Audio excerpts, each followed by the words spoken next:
ਅਸੀਂ ਕਿਵੇਂ ਵੇਚੀਏ rate list ਦੇ ਮੁਤਾਬਕ। ਸਾਨੂੰ ਮੰਡੀ ਵਿੱਚੋਂ ਮਾਘਾ ਲੱਭਦਾ ਅੱਗੇ ਰੇਟ ਜਨਾਬ ਰੇਟ ਲਿਸਟ ਉੱਤੇ ਘੱਟ ਹੁੰਦਾ ਅਸੀਂ ਹੁਣ ਕਰਜ਼ੇ ਥੱਲੇ ਆ ਵੀ ਇਹਨਾਂ ਦੇ ਹੁਣ ਅਸੀਂ ਕਿਵੇਂ ਮੈਂ ਵੇਚੀਏ ਸਸਤਾ ਸੌਦਾ ਰੇਟ ਲਿਸਟ ਦੇ ਮੁਤਾਬਕ ਨਹੀਂ ਅਸੀਂ ਵੇਚ ਸਕਦੇ ਕਿਵੇਂ ਵੇਚੀਏ ਅਸੀਂ ਕੰਨ ਪਾਉਂਦਾ 250 ਰੁਪਏ ਕਿਲੋ ਅੰਗੂਰ ਇਹ ਗੱਲ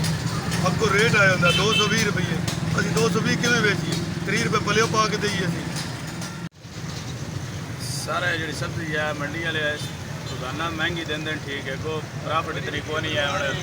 कद्दू काल यानी कि शदीद तकरीबन 1100 रुपये का 8 किलो वाला छापर भी क्या 550 रुपये का सन मिले छापर 5 किलो वजन है ठीक है रेट 80 रुपये आया है ठीक है असी